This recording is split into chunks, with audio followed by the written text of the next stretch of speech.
On s'est parlé le 28 juin dernier, c'était la préparation au choc du retour. On retrouve Caroline aujourd'hui pour débriefer un peu depuis qu'elle a posé les pieds sur le sol français. On va d'ailleurs raconter, il y a eu quelques petites étapes intermédiaires. Bonjour, bienvenue Caroline. Bonjour Gauthier, ravi de te retrouver. Content en effet de débriefer ce retour. On parlait de préparation au choc. J'ai l'impression, en préparant cette interview, qu'il n'y a pas eu un si gros choc que ça. Non, parce que je m'étais préparé un beau petit coussin amortisseur et c'est ce que je te disais. C'est vraiment, en fait, on a eu à cœur d'avoir ce sas neutre qui ne soit ni les États-Unis ni la France. Et en fait, on est parti en effet le 28 juin, mais on est passé par le Mexique pendant 15 jours pour processer, digérer, dire au revoir, tourner la page en étant vraiment connecté à soi-même et non pas dans les attentes de la famille, des autres, des amis. Et ça a été hyper, hyper, hyper bien. J'ai vraiment beaucoup aimé avoir cette parenthèse qui nous a tout à fait préparés et qui, du coup, nous a permis d'être excités en arrivant le 13 juillet. Alors, c'est vrai que quand on rentre, on a toute une dimension logistique. Ce sas, un peu de décompression, ça a permis d'éviter d'être tout de suite le nez dans le guidon. Exactement, parce qu'il ne faut pas oublier qu'on avait été le nez dans le guidon le dernier mois aux États-Unis. Donc, tu arrives ventre à terre le 28 juin, tu prends ton avion, tu es épuisé. Donc, s'il avait fallu tout de suite, direct, réenchaîner avec la même chose côté français, c'est sûr que ça aurait été un petit peu dur. Alors que là, ça a vraiment permis ce sas. Et encore une fois, tu sais que je suis coach en intelligence émotionnelle et les émotions comptent beaucoup pour moi. Les émotions sont quand même au cœur de notre bien-être et ça, c'était très, très important en dehors de la fatigue physique et logistique. Alors, vous avez vécu en famille pendant 7 ans en Californie, le soleil, les plages, burger américain, et te voilà à Nanterre. Alors, le ciel est un peu plus gris. C'est sûr que côté décor, c'est pas tout à fait pareil. D'ailleurs, tu m'as dit, il faut éviter à tout prix de comparer. C'est exactement ça. Et là aussi, pour le coup, je parle de se préparer, pouvoir vraiment bien dire au revoir, de tourner la page sereinement avant. Et moi, je crois que c'est vraiment ça qui fait qu'aujourd'hui, on est bien. Les gens nous trouvent épanouis et sont assez étonnés. Je crois qu'il y avait beaucoup de personnes qui s'attendaient à ce qu'on plonge parce que, bien sûr, le béton, bien sûr, la grisaille parisienne. Mais en fait, je me suis tellement préparée à ces aspects très négatifs que limite, j'en ai oublié aussi tous les petits plaisirs de retrouver la France. Et aujourd'hui, je suis vraiment très agréablement surprise par tout ce que je redécouvre et je ne compare absolument pas. Je suis riche de ce que j'ai vécu avant et je suis vraiment libre d'ouvrir cette nouvelle page avec tout ce que la France a à nous offrir et sans être du tout dans la comparaison. Je vais juste revenir, avant de parler de la France, sur la Californie. Tu m'as dit l'importance de dire au revoir. On parle souvent dans ce sujet du retour en France, de savoir bien fermer la parenthèse de cette vie d'expatriation. Concrètement, c'est aller voir les gens qui ont été importants pour toi, les embrasser, leur dire qu'on va garder contact, qu'on va s'appeler. Exactement. Et j'ai même envie de te dire, d'ailleurs, en ce retour, je suis très, très attentive à garder le contact avec ceux qui sont encore là-bas, tout en reprenant contact avec les personnes ici, mais doucement. Tu sais, quand tu as été si loin pendant si longtemps, tu n'es plus à 2 semaines près, tu n'es plus à... Donc voilà, ça va se faire tranquillement. On reprend contact ici, évidemment, et avec grand plaisir. Mais oui, bien sûr. Je suis vraiment partie sans regret et apaisée, en fait, et sans rush. Alors, il faut quand même dire que vous avez eu une petite particularité, c'est que vous aviez une maison en France qui a été mise en location, qui a été louée pendant 7 ans par la même famille, donc vous l'avez retrouvée, cette maison. C'est quand même un atout pour le retour en France, c'est un atout logistique. Tout à fait. Et en même temps, il y a un mélange de familiarité et de bizarrerie, si je puis dire, parce que tu te retrouves dans tes murs. En même temps, tu as quand même pris 7 ans. Tout le monde a pris 7 ans, les enfants, c'est plus du tout le même cadre. Et puis, tu as une famille qui s'est complètement approprié les lieux pendant 7 ans. Donc, il a vraiment fallu faire passer tous les corps de métier pour se réapproprier les lieux au sens propre comme au sens figuré. Alors, évidemment, pas un mois des plus fun, je ne vais pas te cacher, mais néanmoins, là aussi, ça se fait par étapes. Et aujourd'hui, au bout d'un mois, ça fait juste un mois que je suis dans ma maison, je peux te dire que je me sens de nouveau bien. Est-ce que tu as retrouvé l'odeur de ta maison? Parce que dans une maison, il y a toujours l'odeur de la famille. Elle n'y était plus, la vôtre. L'odeur du feu de cheminée. On a remplacé clairement le soleil californien par les feux de cheminée qui m'avaient tant manqué là-bas. Donc, tu vois, c'est ce que je te dis. Il ne faut pas comparer. Il y avait des choses très bien là-bas. Il y a des choses tout autres ici.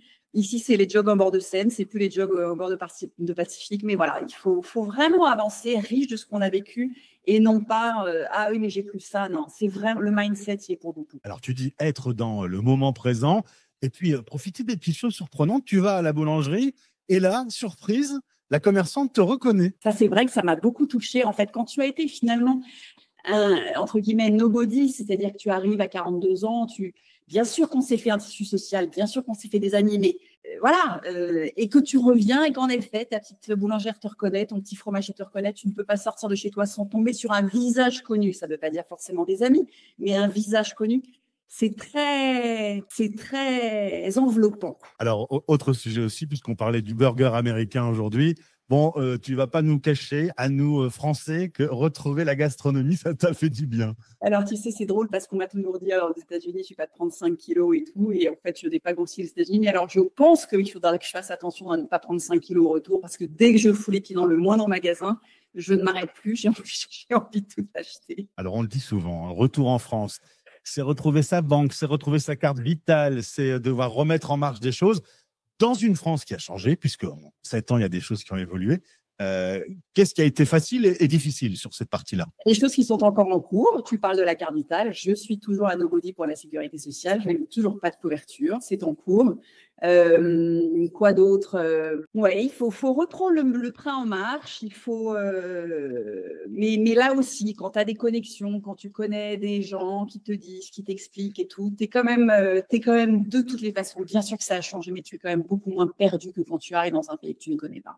Ça, j'en reste convaincue. Dans des enquêtes récentes, on se rend compte que le Français est assez râleur, on le voit, qu'il est souvent pas content, notamment de son cadre politique, par exemple. Mais quand on creuse un peu dans le détail, le Français est plutôt heureux dans son quotidien. Tu as été surprise de retrouver cette France 7 ans plus tard? Je dirais surtout qu'en fait, pour moi, tout émane de soi et que quand toi, tu as le sourire, que quand toi, tu as la patate, que quand toi, tu regardes les gens avec le sourire. Moi, j'ai l'impression pour l'instant d'être encore une étrangère dans ma ville et dans mon pays, puisque ça ne fait qu'un mois. Et je pense que je dégage cette énergie positive et j'ai énormément de sourire en retour, énormément de non. Donc, je n'ai pas été encore du tout happée par un espèce d'état d'esprit plombé et plombant. Et je m'y refuse, en fait. Je veux vraiment, vraiment cultiver ce mindset américain positif, de croquer la vie à pleines dents et de prendre chaque transition comme une nouvelle opportunité. Tu as dit plusieurs fois ce mot mindset qui vient directement en effet des USA. C'est important, notamment parce que tu es coach en intelligence émotionnelle. Ça se passe là-haut. Là-haut, et puis le cœur, comme je te disais, de prendre le temps, de pas être dans le rush, il faut vite faire ça, il faut vite faire voir un tel, non, il faut beaucoup s'écouter, il faut prendre le temps d'atterrir en douceur, voilà, et d'avoir des projets, hein, c'est ce que je te disais aussi en coulisses. Je crois que moi, j'ai vraiment déposé beaucoup de petites graines depuis 7-8 mois, depuis les États-Unis, pour amorcer cette transition professionnelle, donc toujours dans le coaching. Et c'est vrai que là, de voir beaucoup de petites graines qui ont donné quelque chose, c'est très, très excitant, en fait. Et c'est vraiment ça, c'est d'arriver à avoir ces transitions. Je vais avoir 50 ans dans 2 mois, hein, donc à 50 ans, tu ne démarres pas dans la vie comme à 20 ans. Mais de voir ça quand même comme une nouvelle page blanche avec plein de choses sympas qui vont arriver et non pas dans la peur de l'inconnu. Je crois que c'est vraiment ça. Les gens sont tellement paralysés par la peur de l'inconnu, alors qu'en fait, la nouveauté, ça apporte tellement de nouvelles opportunités. Et ça, je trouve ça chouette. Alors, je suis avec Caroline, on parle du retour en France. Je rappelle à ceux qui regardent cette vidéo, qui l'écoutent, que plus de 2000 podcasts sur la mobilité internationale sont disponibles sur fdlm.fr et sur notre chaîne YouTube. Et si vous aimez, je vous invite à liker et à suivre notre chaîne. Caroline, souvent quand on parle du retour en France, on me dit fatigue. Fatigue parce que quand on fait le plein avec sa voiture, c'est pas comme aux États-Unis. Quand on cherche quelque chose dans un magasin, c'est pas rangé pareil. Est-ce que cette fatigue, cette petite fatigue lancinante, tu l'as quand même ressentie? Oui, la fatigue, parce que tu n'arrêtes pas et que ça fait un mois que j'ai la tête dans le guidon. Mais tu vois, tu parles des courses. Moi, au contraire, là encore, je pense que ça dépend beaucoup de là où les gens ont été expatriés. Mais aux États-Unis, il fallait absolument prendre sa voiture. Moi, j'apprécie énormément de reprendre mes petits pieds, mes petites jambes et de tout faire à pied. Alors, derrière toi, on va parler un peu boulot. Le bonheur n'est pas d'avoir ce que l'on désire, mais d'aimer ce que l'on a. C'est écrit sur les murs de ton nouveau projet professionnel, Thérapie et Bien-être. C'est le cabinet Émolution. Dis-moi un peu professionnellement, là aussi, hein, si j'ai bien compris, tu avais amorcé la pompe. Avec une fille qui, elle aussi, revient, qui a été à l'initiative d'Émolution, qui est une thérapeute et qui revient également de 15 ans d'expatriation à Shanghai. Donc là aussi, ça a été clairement un effet de... Voilà, on parlait le même langage. Et oui, ce sont 7 professionnels qui se partagent des bureaux pour mettre un petit peu toutes nos compétences en naturopathie, en Reiki, en sophrologie, en coaching, en thérapie, une énergéticienne, une hypnotiseur, voilà, tout autour de la santé mentale et le bien-être. Et c'est un chouette projet de partage et de mise en commun de nos compétences au service du bien-être des gens ici. Eh bien, Caroline, merci en tout cas d'avoir débriefé. On va dire, pour synthétiser un peu, que ça s'est plutôt bien passé, du coup, et la magie est sans doute dans la préparation. Tout à fait. Moi, j'en reste convaincue. Ouais. Se préparer et encore une fois, aller de l'avant, ne surtout pas trop regarder dans le rétro. Eh ben, ça marche sur à peu près tous les sujets du quotidien, hein, cette vision des choses. On est d'accord. Merci d'avoir réagi sur l'antenne de la Radio des Français dans le monde. Au plaisir de te retrouver. Merci.